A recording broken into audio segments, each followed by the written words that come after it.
우선은 지금 어저께 저녁에 미국장이 휴장하는 바람에 단절되긴 했는데 이제 오늘 저녁에 미국장이 시작되면은 지금 시장에서 일어나고 있는 여러 가지 궁금증이나 이런 것들이 이제 전개되겠죠. 그래서 아마 여러분들도 지금 시장이 뭐 도대체 어떻게 되는 거냐 이런 부분도 있으실 수 있고, 그다음에 고객들 질문도 있으실 것 같은데, 오늘 MP 겸해서 말씀을 좀 드릴 거는, 우선은 시장 관련해서는, 이따가 질문 주시면 또 자세히 말씀드리겠는데, 이제 1단계 끝난 거죠. 그래서, 어, 마치 이제 지금 시장 조정이나 이런 걸로 봐서는 그, 쭉 진행되고 끝난 것처럼 생각되지만 그게 아니라 이제 1단계 시작돼서 원래 그 지수로 말하면 미국 지수는 뭐 워낙 빨리 올라왔으니까 그런데 나머지 세계 전체 주가 지수로 말하면 이제 코로나 전 상태까지 왔어요. 물론 이제 국가별로 빠지는 데가 있지만 전체적으로 세계 지수를 하는 그 지수 인덱스로 보면은 코로나 직전 상태까지 올라왔으니까 제가 보기에는 1단계가 이제 끝난 거죠. 근데 이게 실물 시장은 좋아지지 않은 상태에서 올라온 거니까 금융시장 얘기긴 하는데 요렇게 만드는데 이제 전 세계 모든 정부와 중앙은행들이 노력을 해서 이렇게 된 상태인 것 같고요. 이제는 그렇게 만들어 놓은 상태에서 이제 실물 시장이 막 이제 금융시장에 반영되는 일들이 앞으로 2단계, 3단계 있을 거예요. 지금은 실물 시장과 상관없이 금융시장이 소위 말하는 유동성에 의해서 어느 정도 금융시장만의 논리로 올라왔지만은 이제는 실물 시장에 반영을 하게 되겠죠. 간단히 말하면 어떤 모습일 것 같으냐면 금융시장은 유동성에 의해서 시장이 붕괴되는 거를 막아서 이제 앞으로 좋아지는 거를 반영해 놓은 가격이라면, 만약에 실물 시장이 생각보다 그런 기대했던 것보다 더 좋아지는 모습이 나빠져 버리면, 예를 들어서 지금 금융시장은 이 모든 거를 반영을 해 놓은 건데, 좋아진다는 걸 반영해 놓은 건데 좋아지지 않으면 이제 문제가 생길 거고요. 그리고 만약에 다음 단계로 간다고 했을 때는 이제는 국가별로 차별화가 굉장히 많이 나타날 수 있을 시장이죠. 그래서 예를 들면 미국도 그렇게 만만치는 않은데, 예를 들면 지금까지는 연준과 정부가 합심해가지고 어쨌든 이 어려운 사태를 빨리빨리 방어하고자 해서 돈 풀고 금리 내리고 그다음에 정부가 재정 정책 쓰고 하는 것들이 다 나타났지만 요즘 보시면 굉장히 삐걱거리잖아요. 합의를 안 해주잖아요. 공화당과 민주당이 서로 싸우면서 쉽게 합의가 안 이루어지고 있고, 그럴 수밖에 없는 부분이 뭐가 있냐면은 지난주에 나온 실업률 지표가 아주 좋게 나왔죠. 생각보다는 제가 생각하기엔 서프라이즈예요. 그래서 10% 미만으로 내려와 버려서 이게 이제 두 가지 해석이 되는 거죠. 공화당은 이거 봐라, 그냥 지원 더 적극적으로 크게 안 해도 경기는 확실히 좋아지고 있다, 이렇게 말할 거고, 민주당은 이게 우리가 그렇게 적극적으로 지원했기 때문에 나타나는 거다. 여기서 멈추거나 끝나면 안 된다, 이런 얘기를 할 거잖아요. 그러다 보니까 이게 무슨 얘기가 되냐면 전에보다는 이제 정치적인 리스크, 정책적인 리스크가 돼서 과거보다 적극적으로 시장을 부양하고 이렇게 붙들고 있는 부분이 약해질 것 같아요. 미국만 해도 그런데 한국도 또다시 2.5로 간 거에 의해서 자영업자들 힘든 거를 지원하자라고 했을 때 지금 뭐 별 분쟁이 다 있는 거 아시죠? 기본적으로 뭐 다 줘야 되냐, 부분적으로 줘야 되냐, 이런 것부터 시작해서 이번에는 무슨 문제가 더 불거졌냐면, 관심 있게 보셨으면 너무 이러다가 우리 정부 부채가 너무 많아져서 문제되는 거 아니냐. 그러니까 적자 재정 문제가 확 올라왔죠. 근데 이게 한 번 더 이런 일이 있게 되면은 정치적인 입장들 때문에 지원을 못하게 되는 일들이 생기겠죠. 한국은 어떨지 모르겠는데 여러 나라가 그렇게 어디는 지원을 계속할 거고 어디는 지원을 안 하는 나라들이 생기기 시작할 거예요. 그러면 이제 코로나 이전으로 올라온 상태에서 어디는 이제 처지기 시작하는 거죠.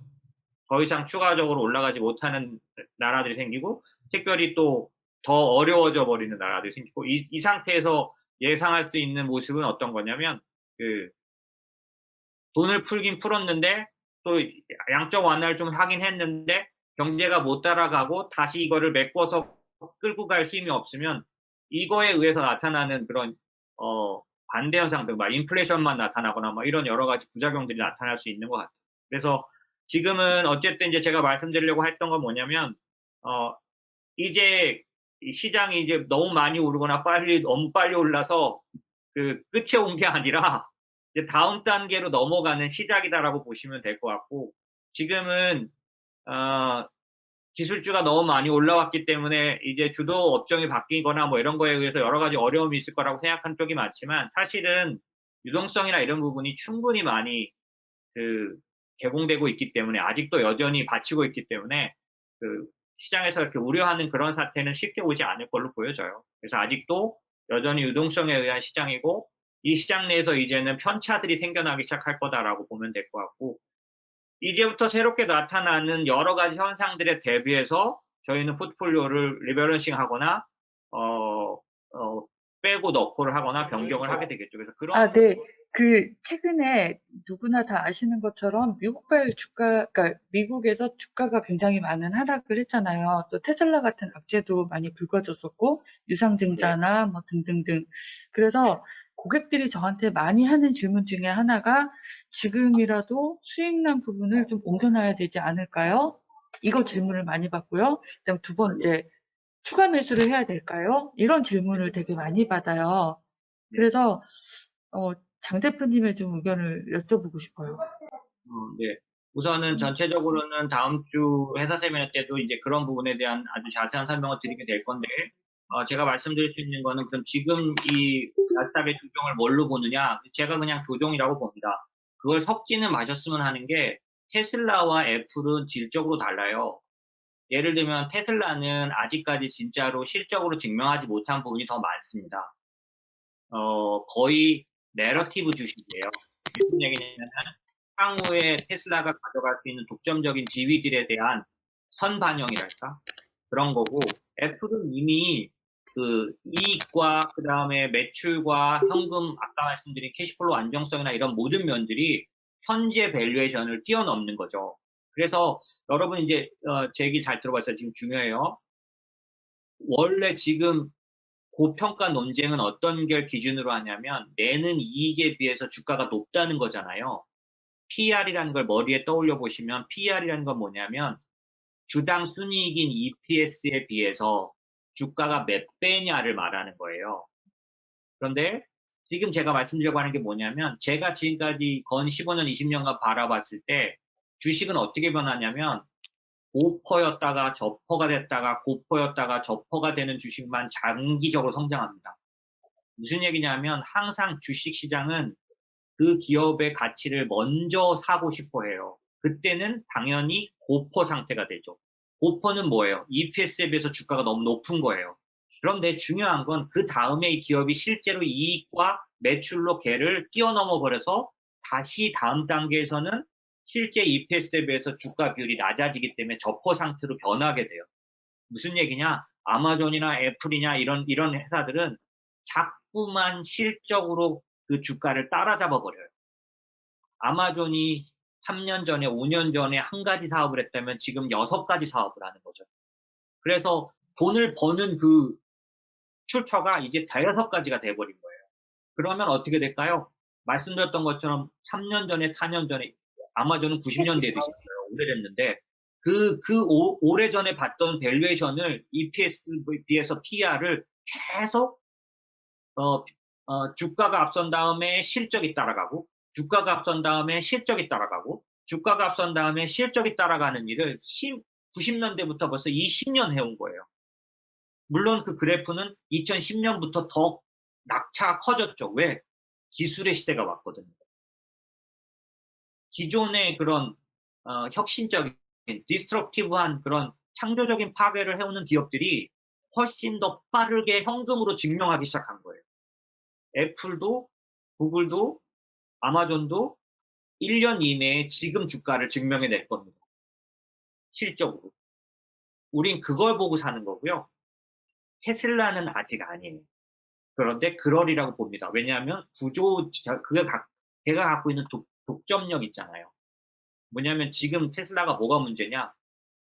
S&P 기업에도 못 들어가는 애가 자동차주 다 합친 시총보다 커요. 이게 문제인 거죠. 누가 봐도 무리해요.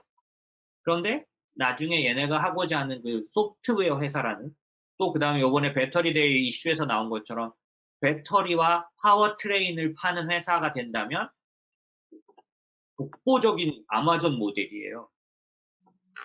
그러면 지금 아마존이 가진 탁월한 그런 수익성을 보여주게는 될 것 같아요. 하지만 지금은 아직 저희가 보기에는 이르죠. 그런데 일론 머스크가 이번에 무리한 거죠.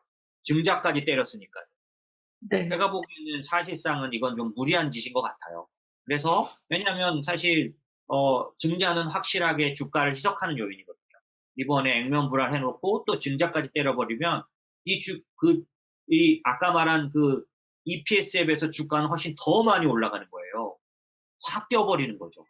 그러니까 저는 좀 무리했다고 생각은 되지만 이 기업을 투자하고 있는 ETF들을 저는 버리지는 않습니다. 왜?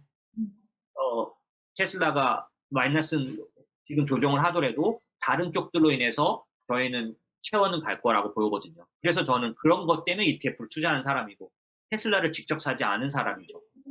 네, 그러다 보니까 제가 보기에는 지금 나스닥의 조정은 사실상은 기본적으로는 이 아까 애플이나 구글이나 아마존 같은 기업들이 얼만큼 이익이나 그런 부분이 커질 수 있는 전체 구조 안에 있느냐를 이해하는 게 좀 중요하다. 아까 말씀드린 기술의 시대라는 커다란 구조를 이해할 때, 4차 산업혁명이라고 보통 말하는 이런 그 경제 구조적인 측면에서 이들 기업은 아마 계속 자기네들의 진면목을 증명해 갈 거다. 근데 이런 것도 다 소용없는 게 있어요. 아무리 기업이 이익이 커지고 성장을 하더라도요, 주식시장에서는 빠질 수밖에 없는 시절이 있어요. 여러분이 이해 못하지만 정말 이익 보고 있고 정말 난리치게 좋아지고 있는데도 주가는 뚝뚝 떨어지는 구간이 옵니다. 언제일까요? 금융시장에 긴축이 왔을 때예요. 그러니까 금융시장에 하락 모멘텀이 왔을 때예요. 예를 들면 금리가 계속 올라간다든지 이런 매크로적인 변화가 오면 방법 없습니다. 얘들도 주식시장의 평가는 이때는 어떻게 될까요? 저퍼분적 먼저 나타나겠죠. 저평가부터 나타나겠죠. 그러나 그 기업은 주식시장에서 그냥 지 맘대로 고평가를 평가했다가 저평가했다가 지 맘대로 한 거지 얘는 어디 간 적 없어요. 이 기업은 변한 적 없어요. 그냥 이대로 가는 거예요, 계속. 그러니까 우리가 찾아내야 될 건 뭐냐면 들떠서 막 무조건 간다가 아니라 진짜로 가치가 있는 기업이라면 저희가 주의할 건 뭐냐면 주식시장이 그거를 못 반영할 상황인지를 중요하게 판단해야 돼요. 왜? 아무리 좋은 기업도 주식시장의 하락기에는 못 버팁니다. 왜? 단순히 그건 주식 값에 불과해요. 기업 가치는 변하지 않는 거예요. 주식 값은 떨어져. 근데 우리 평가 금액은 뭘로 떠요? 주식 값으로 뜨죠. 그러니까 난 이 기업을 사랑하고 이 기업을 믿으니까 난 괜찮아. 그건 아니죠. 우리가 고객돈을 관리할 때 주식시장에서 기업들이 제대로 값을 못하고 평가를 못 받을 상황이 올 거라고 보여지면 하나 없어도 돈을 빼야 합니다. 그걸 안 빼고 테슬라를 사서 계속 들고 갈 사람은 들고 가세요. 그러나 그거는 그냥 그 기업에 대한 것일 뿐 나머지 자산 관리는 아니에요. 자산 관리를 할 때는 돈을 빼야 합니다. 그리고 옮겨놔야 돼요. 근데 제가 지금 왜 조정이라고 말할까요? 지금은 주식시장에서 그런 기업들의 가치에 비해서 주가가 낮게 평가될 그런 국면에 아직 들어가지 않았습니다. 현재는 아직은 그네들이 충분히 뜻을 펼칠 수 있는 유동성이 받쳐주는 시장이에요, 아직. 그리고 유동성이 줄어들 거냐 평가했더니 제가 앞에서 파리로 가서도 얘기하고 여기저기서 얘기했잖아요. 유동성만 봐야 한다. 유동성이 늘어나면 늘어났지 지금부터 줄어들진 않아요. 그렇기 때문에 저희는 그냥 계속 보고 있는 거예요. 그러니까 질문이 뭐냐면 지금이라도 이익 실현을 해야 됩니까? 근데 지금 조정 나올 때 그런 고민하지 마시고 질문 주신 것대로 하자면 지금은 이익 실현까지는 하지 않아도 될 것 같고 추가 매수는 하셔서 좋을 것 같습니다. 그리고 만약에 추가 매수를 하신다고 하시는 분은 당연히 기존 게 빠져 있는 게 아니라면 선택형 같은 것들을 하나 택하시든지 아니면 좀 더 이렇게 기존에 투자하지 않았던 것들을 새로 사는 것들 있잖아요. 이런 식의 특징들도 좋아 보인다는 거죠. 예. 저희 ETF가 점점점 좀 더 넓어지고 있거든요. 그것들을 여러분들이 틈 나시는 대로 좀 소화를 하셔서 지금같이 이렇게 추가하시려는 분에게 요건 어떠실까요? 이런 얘기들을 하실 수 있습니다.